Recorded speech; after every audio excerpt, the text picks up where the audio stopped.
Pessoal, bom, saiu o famoso relatório de sindicância, né? Feito, eu ia fazer essa análise amanhã, mas eu fiquei muito ansioso e já comecei a fazer essa análise agora, me debrucei e muita gente no Twitter, nos grupos do WhatsApp pedindo para fazer essa análise, eu resolvi aqui fazer e eu vou comentar, tá? Tópico por tópico, vou separar nos vídeos para poder postar no Twitter. Depois eu junto tudo e boto no meu canal de YouTube, mas eu vou falar de tópico por tópico, né? É importante, primeira coisa, é importante dizer o seguinte: esse relatório só vem corroborar os resultados financeiros aí que saíram no balanço patrimonial, no DRE, divulgado há pouco tempo atrás, né? Nós tivemos aí, foi anunciado um déficit de 27 milhões de reais. Nossa dívida aumentou absurdamente em 50 milhões, nossa dívida de curto prazo aumentou 90 milhões. Bom, quando você assume, como foi dito por essa gestão, assumiu o clube em uma situação ruim, é verdade, né? A gestão do Gilvan deixou números muito ruins também, em termos financeiros. A primeira coisa que você tem que fazer é arrumar a casa. Você precisa otimizar os seus gastos, pelo menos os indiretos, que são os gastos que não são relacionados ao futebol, porque os gastos são os famosos gastos de overhead. Porque os gastos de futebol, relacionados ao futebol, né, tem uma linha que eu até concordo com ela, que se você reduzir demais, você perde competitividade e perde muita receita. Porque as receitas hoje no futebol estão muito atreladas à competitividade do time. Se você tiver time ruim, você não gera receita de sócio, de imagens, de patrocínio, de arquibancada, etc. Mas os gastos de overhead precisam ser otimizados. E aí nós vamos falar aqui, ponto a ponto, de como exatamente ocorreu o contrário, que aí nos deixou nessa situação mais difícil ainda. E realmente, se nada for feito, vai para uma situação que eu nem sei como fazer, nem sei como resolver. Tá? Vou abrir um outro áudio para falar tópico por tópico em outro vídeo. Obrigado. Como foi dito aí, a gente tem que separar os gastos de um clube de futebol em dois gastos. Gasto com o futebol profissional, que é aquele gasto que a gente pode até considerar como investimento. Por mais que você possa tomar decisões erradas, todos os clubes tomam. Dos outros gastos são os gastos de overhead, que são os gastos que dão suporte para o futebol. Não que esses gastos não sejam importantes, mas você tem que conter. Normalmente, os gastos com o futebol, que a gente chama de custos, eles são proporcionais às receitas. Então, se as receitas aumentam muito, esses gastos costumam crescer no mesmo ritmo. O problema todo é que quando os gastos de overhead, em todas as empresas, eles não crescem proporcionalmente à despesa. E o que houve no Cruzeiro, pelos números que nós estamos verificando aqui, é que o gasto de overhead ele aumentou absurdamente, mais do que as próprias receitas, que tiveram um aumento interessante em 2018. Nossas receitas cresceram 25 milhões. Mas nós estamos falando aqui de um aumento de gasto anual de 2017 para 2018 de 70 milhões de reais com gasto com mão de obra, com salários, encargos e pessoas pejotizadas. E a gente sabe que boa parte disso não é no futebol. Por que eu falo isso? Porque hoje, dos incríveis 244 milhões que foi divulgado no relatório, que se gasta entre salários, encargos e contratos de terceiros, o Itaí havia divulgado que a folha de pagamento do Cruzeiro bruta não passava de 12 milhões por ano. Em 4 de abril na Fox, isso dá 144 milhões. Ou seja, 100 milhões disso aí é com salários, encargos de overhead, de atividades meio, não de jogadores de futebol. Isso é um patamar, um valor absurdo de 100 milhões. Tá? E aí esse relatório mostra de onde que veio esse aumento fora do comum, né, com dessa folha de pagamento. A gente vai falar em outro vídeo. Tá? Quando você aumenta muito os gastos de mão de obra, você tem dois eixos, duas alavancas. Né? Você aumenta o salário médio ou o número de colaboradores. E aí a gente vê nesse relatório duas situações que deixam a gente bem de cabelo em pé. Né? O número de funcionários, o Cruzeiro aumentou aí 18% para 2018. Aumentou 112 funcionários. Isso não é futebol. Futebol você aumenta aí o elenco, você vai aumentar 3, 4 jogadores, se você contratar alguma coisa. Isso ou é para as atividades de gestão do futebol ou para as atividades de suporte, que ficam na sede administrativa. E o Cruzeiro foi e aumentou o salário médio de todo mundo. Eu fiquei impressionado com essa informação que 90% dos colaboradores tiveram um aumento acima de 10%. Não existe isso, gente. Eles detalham, não vou entrar no detalhe cargo por cargo, mas é absurdo o que teve de aumento. Ah, mas não tem que valorizar, são bons profissionais. Gente, as coisas têm que ser paulatinas. Se fosse o caso de haver um déficit salarial, dos salários dos administrativos estarem defasados, do pessoal lá do Cruzeiro estar defasado, um clube que está numa situação financeira com uma dívida como o Cruzeiro, você vai chegar e vai arrumar o de todo mundo? Você tem que fazer um plano de cargos e salários para ir ajustando isso com o tempo, se for o caso, que eu acho muito pouco provável.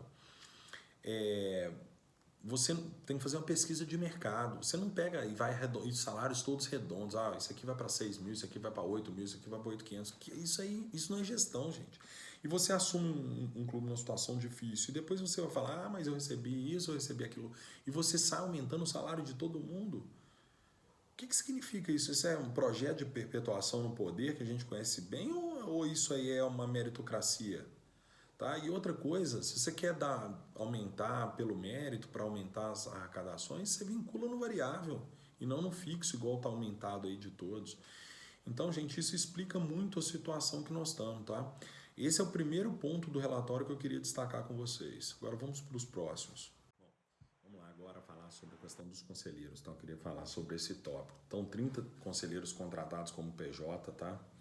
Eles foram 25 em 2018, esse ano entraram mais 5 e o custo mensal foi de 650 mil. Se você multiplicar isso aí por 12, dá 6 milhões e meio, mais 7 milhões e 800 mil com o conselheiro. O problema não é pagar, do ponto de vista financeiro, o problema não é nem pagar o salário para conselheiro. Se os salários tivessem... Isso é um problema ético, tá? Porque os conselheiros existem para... Uma das funções é fiscalizar. Fica complicado eles fiscalizarem ganhando um salário, né? Qual que é a independência que eles têm? Então, um conflito de interesse grave. O problema todo é o bolo, né? Seguramente esses 8 milhões aí que os conselheiros ganham, eles estão impactando naquela folha, aquele gasto anual de 250 milhões. Se você tem uma receita de 350 milhões, um gasto de 250 milhões, cara, não tem condições, um gasto com salário de 250 milhões, não tem condições de você ter superávit, tá? Você vai continuar tendo déficit recorrente. E aí, o que acontece? Aqui está dando 8 milhões e 51 mil custo anual dos conselheiros PJs em 2019. Deve ser o 2019 aqui que ele fez a conta, que está dando um pouco mais. Conselheiro ganhando 125 mil, 50 mil, que é uma aberração, não tem aderência nenhuma a valor de mercado. Isso aí é uma outra prática absurda que não tem nada a ver com compliance. E aí que é um tópico que tem no relatório que nós vamos falar daqui um pouco. Então, o que eu queria dizer, do ponto de vista financeiro, não seria problema de você ter conselheiros se os salários fossem ajustados ao mercado e se eles estiverem prestando um bom trabalho, né, do ponto de vista de gestão. Isso é um problema ético. Agora, o problema é que nós temos aqui um problema financeiro e ético, né, que são super salários para pessoas que deveriam estar fiscalizando. Então, você tem dois problemas. Então, sobre esse tópico era o que eu queria falar. Um outro tópico interessante é a questão dos ingressos não cobrados, né? Isso já estava notório, quem acompanha sabe que na hora que soltam os borderôs, o número de não pagantes está totalmente fora dos padrões, né? Também não significa esse valor de 13.257.000, ele não é uma verdade absoluta, porque não significa que essas pessoas que estão sendo agraciadas com esses 120 mil ingressos, elas pagariam ingresso nos jogos. Isso é muito grave em jogos de grande demanda, como, por exemplo, o jogo de ontem contra o River, porque aí sim você tira o espaço de uma pessoa que certamente ia pagar e dá para uma pessoa que não vai pagar. Aí sim essas pessoas estão prejudicando o Cruzeiro. Porque, assim, quando é jogo de demanda pequena, você tem um estádio com a capacidade fixa, você tem essa oferta adicional que você pode usar, sim, para doar, para gerar outros ganhos para o clube. Por exemplo, você pode doar para pessoas carentes, para melhorar a imagem do clube, para fazer um bem social. Você pode doar para patrocinadores que, para eles, melhorar o relacionamento e conseguir cada vez melhores contratos. Você pode doar para pessoas que tenham, queiram fazer a primeira experiência e possam virar clientes e voltar. Muitas empresas dão, né, um mês grátis de Netflix e tal. Não vejo problema em doar. Eu vejo problema em doar para pessoas que não são desse perfil, pessoas que de repente poderiam e iriam comprar esse ingresso, como eu já acompanhei, e em jogos de grande demanda, onde você está fazendo perder receita. E de novo, se nós estamos com déficit, nós estamos precisando gerar dinheiro, nós estamos aumentando os gastos, nós estamos abrindo mão de receita, isso aí realmente tem que ser um caso a ser pensado. E isso, juntando com tudo que está acontecendo, só deixa a gente desapontado, né, com a gestão que está acontecendo. Vou falar agora do compliance. Primeiro dizer que é uma bela de uma iniciativa. Fico feliz, assim, realmente de ter tido essa iniciativa de contratar uma consultoria para fazer o compliance. O valor de 1.260.000 é um valor, vamos dizer assim, compatível com projetos de grandes consultorias, grandes empresas. Eu sou do ramo, eu sei exatamente isso. Só que na situação financeira que a gente está, seria possível um trabalho desse a custo muito menor, com empresas qualificadas, talvez com menos grife, mas que fizessem um bom trabalho. 1.260.000 em 33 parcelas de 38.000, vou dizer que chega a beirar um capricho, né? Você pagar um trabalho de compliance, principalmente um trabalho, que aí outro dado que vem aqui, que foi feito quase que foi para a gaveta, né? Porque você tem aí, de todas as ações geradas, que foram muitas ações, 242 ações, um espetáculo, nós temos 71% sequer iniciadas, né? Nós temos aí 24% iniciadas não concluídas, e aí pode estar em vários estágios, e apenas 5%, nós estamos falando 5% de 240, são 12 ações concluídas. Então mostra o quê? Mostra que foram 1.260.000 quase que engavetados. De fato, nós precisamos implementar muitas ações de compliance, mas a gente precisa de um trabalho não só de planejamento, né? Chegar uma consultoria e fazer um relatório. Essa consultoria tem que acompanhar até o final e garantir a implementação disso, fazendo um controle efetivo, divulgando esses resultados mensalmente, expondo os responsáveis por implementar essas ações, igual o Bahia faz lá, espetacular apresentação. Depois procurem na internet uma apresentação de 1h30 que o presidente do Bahia fez, fazendo a apresentação da implementação de vários projetos, uma gestão de projetos fantástica, que me deu muita inveja positiva feito. E é uma coisa que poderia ser feito, por exemplo, com essas ações de compliance, juntando com várias outras ações importantes que não foram feitas. Então, assim, foi válida a iniciativa, mas parou por aí, tá? Para não estender muito aí, eles falam um pouco da questão de direito de imagem. Eu achei a informação um pouco inconclusiva, né? Não fala muito esse valor, fala que foi contratado, mas não fala quanto foi o valor pago, e não fala se isso já está incluído. Acredito que esteja incluído nos 250 milhões, então não dá para ter muita conclusão. Sobre a questão de atletas emprestados, não dá para dizer se é absurdo ou não é absurdo, isso é uma prática recorrente. Os atletas emprestados, se bem geridos, eles podem gerar receita, então também criticar por criticar não é o caso. Sobre a questão do Arrascaeta, é público e notório, todo mundo sabe que houve essa pedalada, né? É uma coisa também que eu não compactuo, mesmo que haja uma brecha legal, como disseram, eu não compactuo. Por quê? Se foi feito em 2019, por quê? Né? Qual o objetivo de lançar isso em outro ano que não seja gerar uma falsa impressão, né? Outras inconsistências que só corroboram e nos fazem entender o quanto, por que nossa dívida aumentou tanto, por que nós temos déficit, por que nossos gastos aumentaram muito, né? Então aí estão falando sobre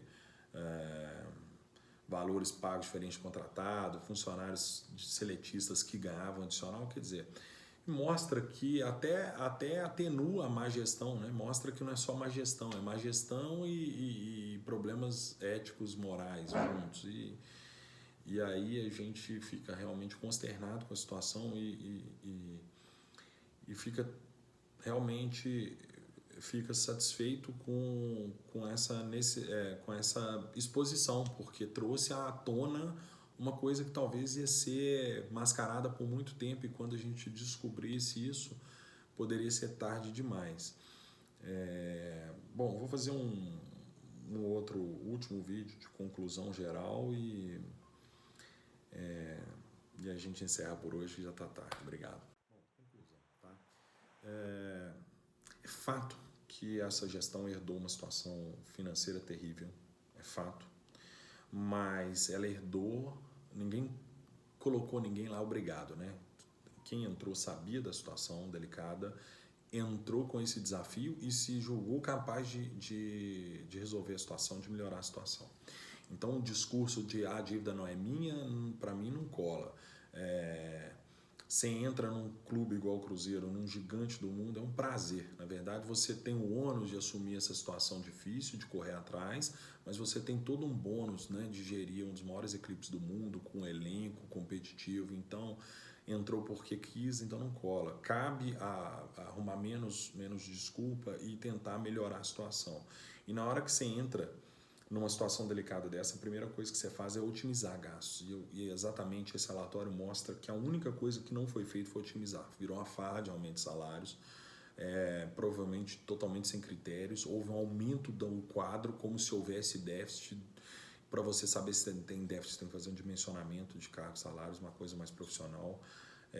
E mesmo assim você tem que ir ajustando aos poucos, você não sai contratando a rodo, principalmente quando se deve, se tem esse déficit. Muitos contratos, muitas coisas obscuras e esse número incrível de que 100 milhões de reais entre salários e encargos para pessoas que não são jogadores de futebol, não ligados à folha de pagamento de futebol. Isso é um absurdo, isso é criminoso contra o Cruzeiro, tá? Não faz nenhum sentido, a gente nunca ia conseguir pagar essa famosa dívida trabalhando com essa farra de despesas. Então, gente, o que eu tenho para dizer é o seguinte, é só uma união aí do pessoal que está por trás aí de bastidores, que já trabalhou no Cruzeiro para tentar resgatar junto com empresários fortes, Pedrinho, Vitório Medioli, esse pessoal junto para a gente melhorar essa situação, porque realmente esse relatório só corrobora os números que a gente já tinha visto, que são alarmantes, tá bom? Um abraço e boa noite. Obrigado.